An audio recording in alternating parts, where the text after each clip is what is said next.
Welcome back to Edzy, your personal AI tutor for CBSE students. Today we are spending an extended episode on Class 12 English for CBSE Class 12 and the chapter Lost Spring from Flamingo. This is a longer revision session of approximately 30 to 60 minutes, so settle in comfortably. I am Gaurav and with me is Swati. Keep a notebook nearby if you can, but passive listening is also perfectly fine. A student from Jaipur named Ria once told us that she remembered the plot but could not explain why Sahib was no longer free after getting a job. That is exactly the kind of doubt we will unpack. We will cover the chapter map Sahib, Seema Puri, Mukesh, Firozabad, child labor, themes, literary devices, likely questions, and exam tips. Let us revise with understanding, not hurried memorization.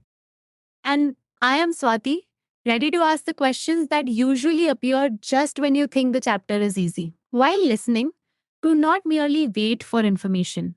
Try to predict the answer before we say it. If we ask what a detail reveals about a character, connect the detail to the larger theme. For example, do not stop at saying that Sahib carries a plastic bag. Ask what that bag means in his life. We will keep returning to such connections. Let us begin with the broad structure. Lost Spring is written by Anis Jung and presents two stories of stolen childhood. The first centers on Sahib, a young rag picker in Simapuri. The second centers on Mukesh, a boy from Firozabad connected to the glass bangle industry. Both children live in poverty, both are surrounded by labor, and both have dreams. Yet their situations are not identical, and that difference is important. एक second pause करके सोचो. Why does the title use the word spring? Spring commonly suggests youth, freshness, growth, and hope. In this chapter, that stage of life is taken away from children by poverty and labor. So, Lost Spring is not simply about one difficult season. It suggests the loss of childhood itself, including education, freedom, play, and the chance to develop one's abilities. Exactly. The chapter moves from an individual child to a wider social condition. Sahib and Mukesh are not shown as isolated cases. Their lives represent many children trapped by poverty, child labor, social neglect, and inherited expectations. The author makes us notice how ordinary conversations, promises, workplaces, homes, and traditions can reveal larger structures of inequality. So the learning map is clear. First, we understand Sahib's search in the garbage dumps. Then, we enter Simapuri and examine migration, shelter, food, and identity. After that, we follow Sahib into the tea stall and ask whether his life has improved. Next comes Mukesh, his dream of becoming a motor mechanic and the hazardous bangle industry. Finally, we connect both stories to themes, devices, paradox, and examination questions. Sahib is seen every morning searching through garbage dumps. The text presents this search as looking for gold, although the material is discarded waste. He is really looking for useful or redeemable things, and occasionally he finds money. This detail is not meant to make poverty sound attractive. It shows how survival changes the meaning of garbage for a child. तुम्हारा answer क्या आ रहा है? Why can garbage become gold for Sahib? The answer has two layers. For his family and the adults, garbage is a means of survival. For children, it also contains wonder. Because a coin or a note may suddenly appear, that mixture of necessity and excitement reveals how poverty enters even a child's imagination. Sahib's family came from Dhaka after storms swept away their fields and homes. His earlier home is no longer even a distant memory for him. The family migrates to the city in search of survival, not luxury. This background helps us understand that rag picking is not presented as a free choice. It is a response to displacement, hunger, and the absence of better opportunities. When asked why he does not go to school, Sahib says there is no school in his neighborhood and that he will go when one is built. Notice the simplicity of his answer. He does not reject education. He imagines himself attending school if the necessary opportunity appears. The responsibility is therefore not placed fairly on the child. Society has failed to provide access. The narrator casually suggests starting a school, and Sahib believes the promise. Later, he runs up and asks whether the school is ready. The narrator feels embarrassed because the promise was not meant seriously. This moment is central. It shows the distance between an adult's casual words and a poor child's genuine hope. Promises become part of the bleak world around him, but they do not change his circumstances. ये point miss met करना. The promise episode is not only about personal embarrassment. It also reflects societal apathy. People may speak about education and improvement, but words without action leave children waiting. In an answer, connect the incident to false assurance, unfulfilled promises, and the gap between what society says and what it actually provides. Sahib-e-Alam means Lord of the Universe, but Sahib's actual life is one of dependence and deprivation. This creates a powerful contrast between his name and his condition. He roams with barefoot boys, appears in the morning, and disappears around noon. The contrast makes the name ironic and deepens the chapter's concern with lost dignity. Let us test the footwear detail. The author hears several explanations for children going barefoot. One boy says his mother did not bring the footwear down. Another suggests a child would throw it off. A third says he wants shoes and has never owned a pair. The author also hears that remaining barefoot is a tradition, but she questions whether that is merely an excuse for continuing poverty.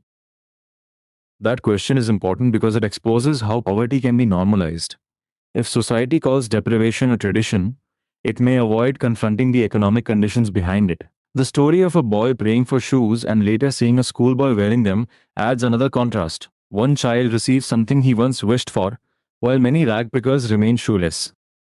Now we are entering the Simapuri section. Simapuri lies on the periphery of Delhi, yet the author says it is metaphorically miles away from the city. That phrase suggests more than physical distance. It points to social and economic separation. A place can be geographically close to a major city but remain far from its facilities, opportunities, and dignity. The families in Simapuri came from Bangladesh and had lived there for more than 30 years. Their homes were made of mud, tin, and tarpaulin. The settlement lacked sewage, drainage, and running water. They also lacked formal identity and permits, though ration cards enabled them to buy grain and appear on voters' lists. These details show a life built around minimum survival. Here is a likely question. Why do the people value food more than identity? Think from their immediate reality. Identity papers may matter, but an aching stomach is an urgent physical experience. They choose a place where they can feed their families rather than return to fields that gave them no grain. The choice reveals the harsh priorities imposed by poverty. The women explained that they left beautiful fields and rivers because those fields did not provide enough food. Their temporary homes become transit homes because people settle wherever food can be found. This phrase suggests instability. Even after living in one place for decades, they do not possess the security associated with a permanent home. Children in Simapuri become partners in survival. That means childhood is absorbed into the family's economic struggle. Instead of school and play, rag picking becomes part of the daily routine. This is why the title is so powerful. The spring of childhood is not naturally ending. It is being stolen by conditions that adults and institutions have allowed to continue. The line that garbage is gold is an example of hyperbole in the language section. Hyperbole makes something sound greater or more exciting than it really is. Here, garbage is not literally gold. The expression transforms a heap of waste into a source of possibility for the children and a source of livelihood for the adults.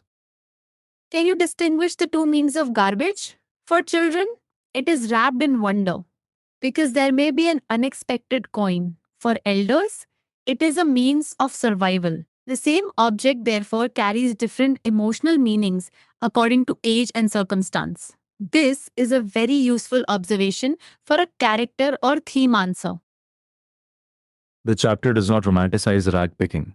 Even when Sahib's eyes light up the possibility of finding money, the larger context remains harsh. His excitement is created by scarcity. A small coin becomes significant because he has so little, This is a subtle way of showing how poverty reduces the scale of a child's expectations. Sahib also watches two young men playing tennis from behind a fenced gate. He likes the game and enters only when no one is around.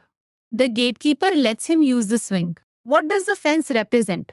It is a physical boundary, but it also suggests the social distance between Sahib and the privileged world he observes.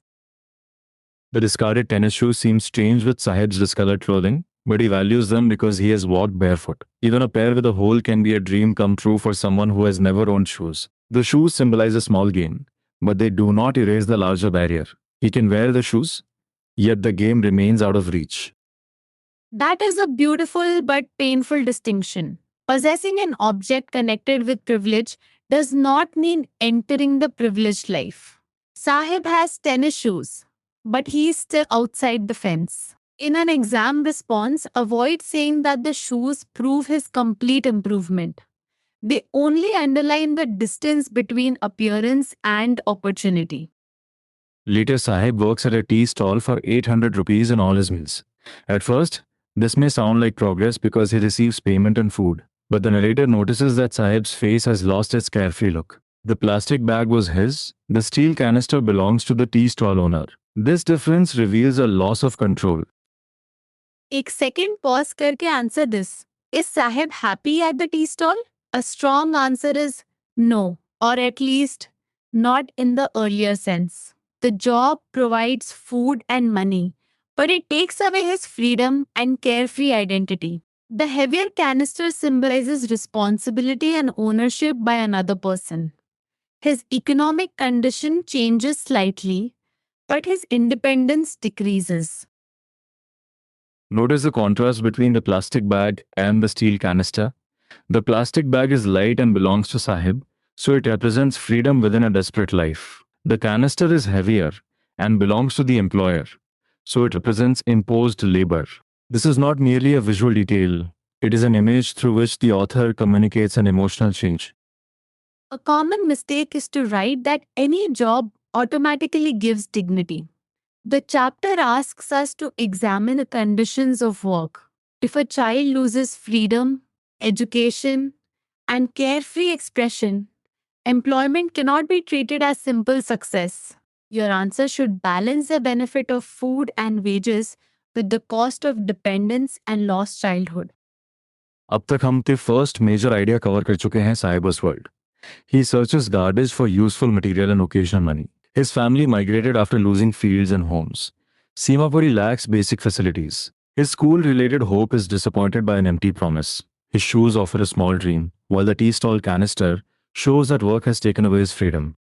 This is a good moment to use Etsy for an exact doubt if one has appeared, such as why the tea stall job is not shown as a complete improvement. The useful method is to ask the question in parts. What changes materially? What changes emotionally? And what remains unchanged socially? That is active recall, not passive copying. Now the narrative shifts to Mukesh in Firozabad. The city is famous for glass bangles, and every other family is connected with bangle making. Mukesh belongs to a family that has worked in this occupation for generations. Yet he insists on being his own master and answers that he will become a motor mechanic. Why is Mukesh's dream significant? It is not an extravagant dream in the context of the chapter. He wants to learn practical work connected with cars, and he is willing to go to a garage. The dream matters because it comes from a child surrounded by a tradition that tells him his future is already decided. Mukesh's determination is shown through his direct responses. When asked whether he knows anything about cars, he says he will learn to drive a car. When the garage seems far away, he says he will walk. These details make his hope concrete. He is not merely expressing a vague wish, he imagines a path, however difficult, towards another life. But we should be careful. The chapter does not guarantee that Mukesh will succeed. It presents his determination as a flash of courage in an oppressive environment. His dream is hopeful, but the barriers are real. A mature answer can say that Mukesh symbolizes possibility and resistance, while also recognizing that Individual determination alone may not remove systemic obstacles. The bangle industry is shown as dangerous. Children work around furnaces with high temperatures, in dark and poorly ventilated spaces without sufficient air and light. Their eyes are exposed to conditions that may damage their eyesight before adulthood. The work is also legally restricted for children, yet the law is not effectively protecting them in the world described. Let us collect the hazards carefully. There are furnaces and high temperatures, darkness, poor ventilation, long daylight hours of labor, and the danger of losing eyesight. Add poverty and low wages, and the industry becomes a trap rather than a path to prosperity. In a short answer, choose precise points instead of writing a long emotional paragraph without evidence. The beauty of the bangles sharply contrasts with the misery of the people who make them. Bangles are colorful, attractive, and associated with auspiciousness in marriage. Yet the makers live in poor homes, work in unhealthy conditions, and often cannot afford a full meal. This contrast between a beautiful product and the painful labor behind it is one of the chapter's strongest social observations. The image of Savita is especially revealing. She sits soldering pieces of glass while her hands move mechanically. The bangles she helps create symbolize marriage and celebration.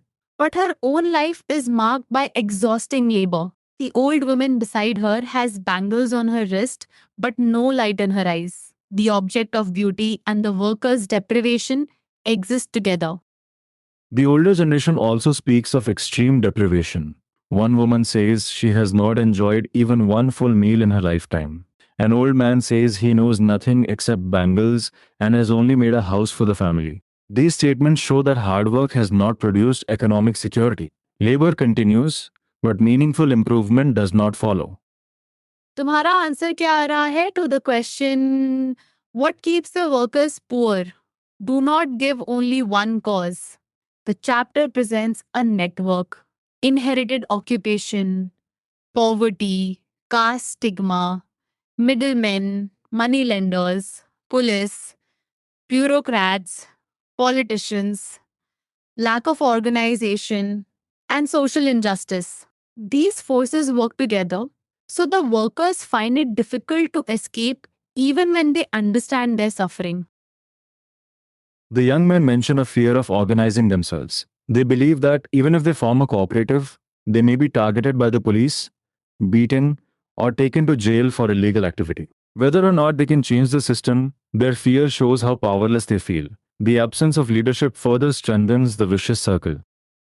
We are now moving from working conditions to tradition. Mukesh's family believes that bangle making is connected with birth and lineage. His grandmother treats the occupation as destiny.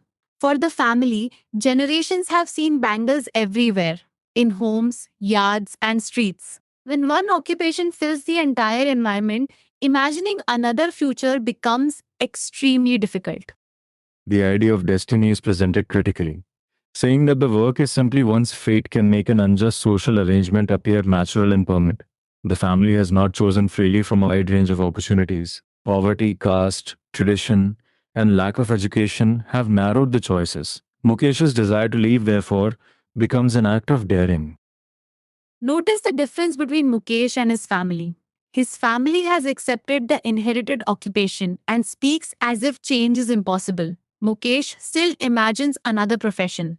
He wants to be his own master, will walk to a garage, and believes he can learn. This does not mean he is free already. It means he has not completely surrendered his capacity to dream. There is also social hierarchy inside Mukesh's home. The young daughter-in-law covers her face before the older male relative, as custom demands. She is not much older in years, but she has already been given responsibility for the household. This detail adds another layer to the chapter. Poverty operates alongside restrictive customs and unequal expectations. A careful answer should not reduce every character to a simple villain. The family members are also trapped. The older man has labored for years without being able to improve the house or educate his sons. His resignation is a result of prolonged deprivation. The chapter criticizes the system that produces resignation by showing how resignation is passed from one generation to the next. The first major theme is the loss of childhood.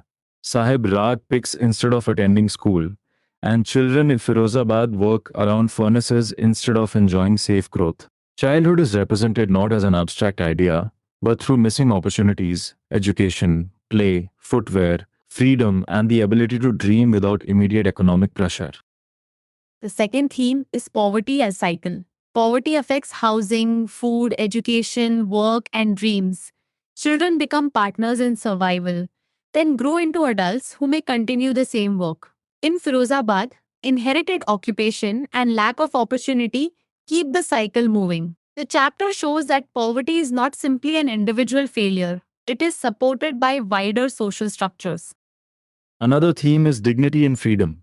Sahib's tea stall job gives him food and payment, but makes him dependent on an employer. Mukesh, in contrast, says he wants to be his own master. The phrase captures his desire for control over his work and future. Dignity in the chapter is therefore closely connected with choice, independence, and humane working conditions. A fourth theme is societal apathy. The children are visible, yet their suffering continues.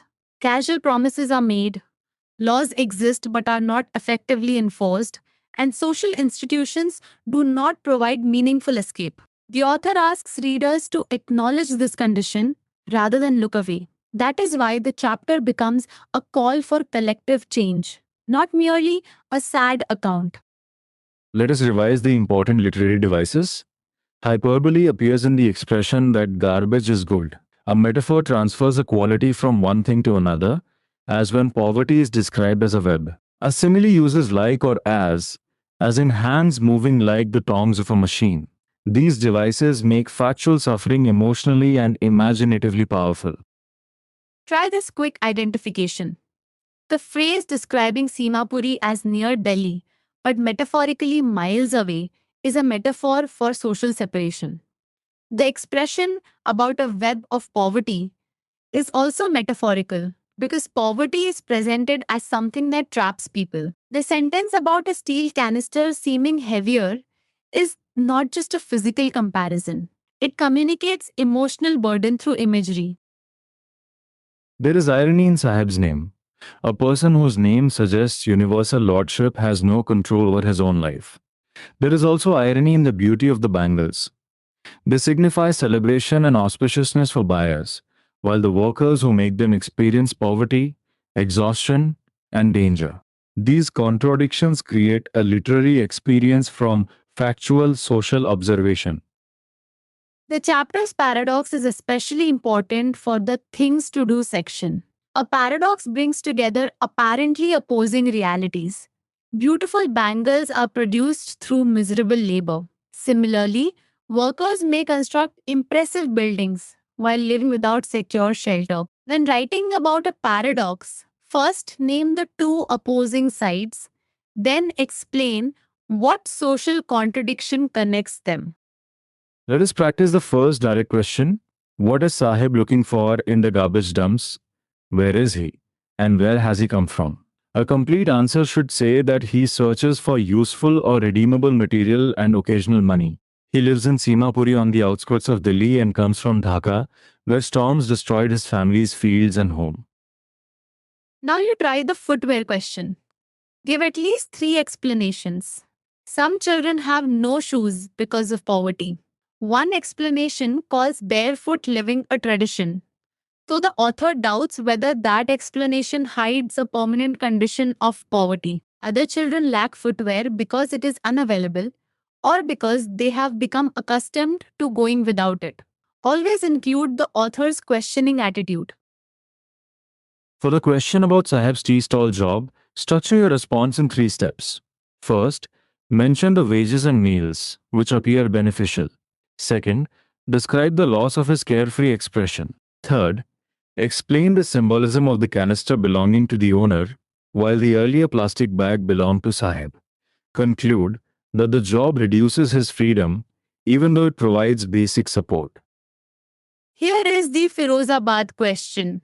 What makes the city famous? It is famous for glass bangles and is a center of the glass blowing industry. But do not stop there if the question asks for significance. Add that generations of families work there while children face dangerous conditions, low wages, darkness, and possible loss of eyesight.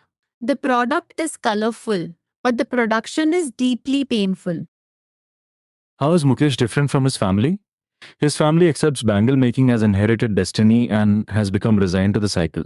Mukesh wants to become a motor mechanic. He wishes to be his own master, plans to learn at a garage, and is willing to walk there. His attitude introduces a small but meaningful possibility of change. A commonly asked broad question concerns migration from villages to cities. Stay within the chapter's evidence. The families leave because storms destroy fields and homes, or because agricultural land does not provide enough grain. They move towards places where food and survival seem possible. Do not add unrelated economic reasons unless the question clearly invites general discussion. Another broad question asks why promises to poor children are rarely kept in the incidents narrated. The narrator's school promise is made casually and cannot be fulfilled. More broadly, promises abound in a bleak world where basic opportunities are absent. The chapter suggests that good intentions without practical action do not provide education, safety, or freedom. The question about eliminating child labor needs a thoughtful answer. Begin with its effects. Children lose education, health, play, freedom, and dignity. Then suggest the direction of change supported by the chapter, enforce laws, provide access to schooling, create safer opportunities, and address the poverty and social neglect that push families towards child labor. Keep the response connected to Sahib and Mukesh.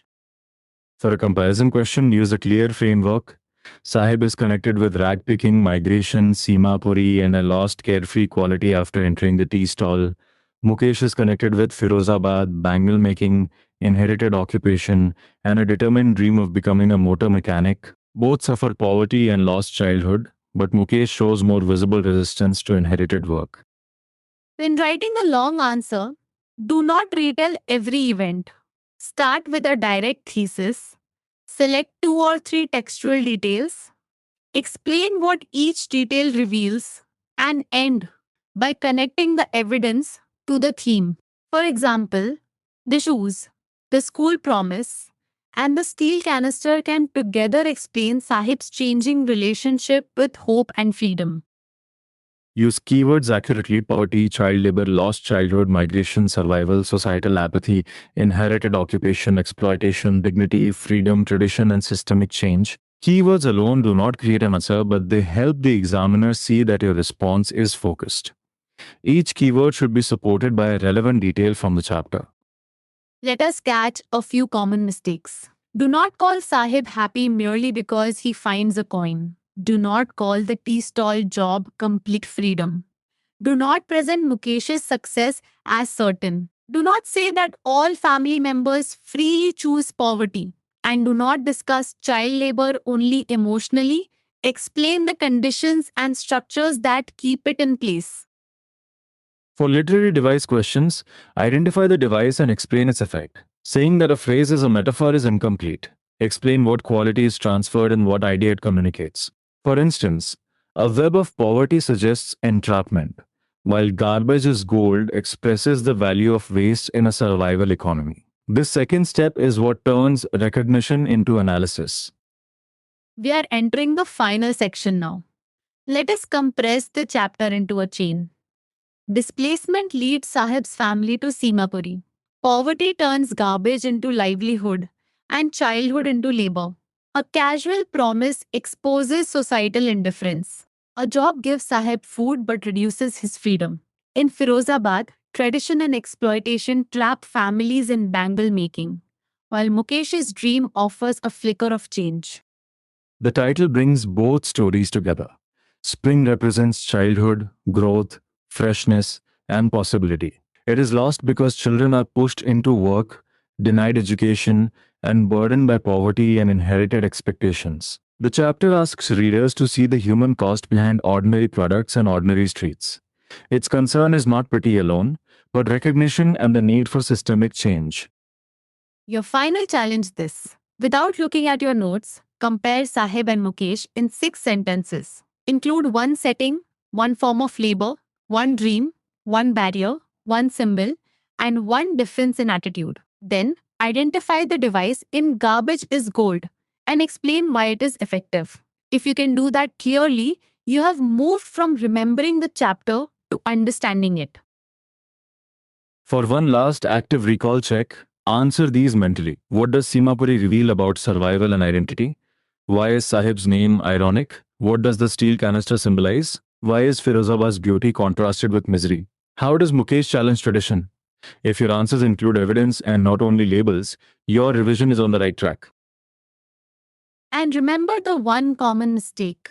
Never treat the children's dreams as proof that their problems have already been solved. Sahib's hope is repeatedly restricted, and Mukesh's hope still faces powerful barriers. The chapter gives us a flicker of possibility, not a convenient happy ending. That nuance will make your answers more accurate and mature. Our concrete next step is simple. Write one paragraph comparing the dreams and realities of Sahib and Mukesh, using at least 4 chapter details. Then revise the literary devices and practice one answer on child labor. If a doubt remains, ask Edzy to question you step by step instead of giving you a ready-made paragraph. That will strengthen recall and answer writing confidence. Thank you for revising Lost Spring with us. Carry the central insight with you. Behind poverty are children with dreams, but dreams need opportunity, education, dignity, and social responsibility. Review calmly. Test yourself later and return to the evidence whenever an answer feels vague. We will meet again for another thoughtful revision session. Until then, keep learning with patience and courage.